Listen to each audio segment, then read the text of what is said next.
Smiles! For today's video, we will talk about special education. When we say special education, it encompasses a lot of learners with special needs.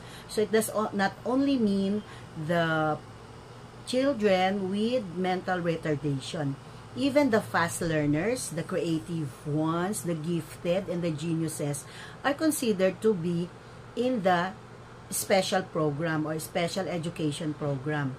Anything that is below or beyond the regular capacity or ability of a child is considered a child with special learning needs. So, hindi po dapat tayong nahihiya, hindi po natin pagkakaitan ng ating mga anak ng edukasyon na nararapat para sa kanila. Let us accept na iba-iba po ang mga bata. Ang special education program ay hindi po pang matagalan. Depende po ito sa severity or degree ng pangangailangan ng inyong bata.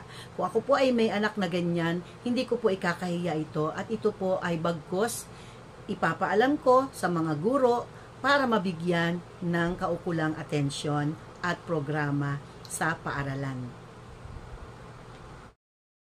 And for more videos about special education program and teacher's life, student's life, and everything about the school, kindly subscribe to Jewels of Gina and see you again for the next videos. Bye! Smile and peace!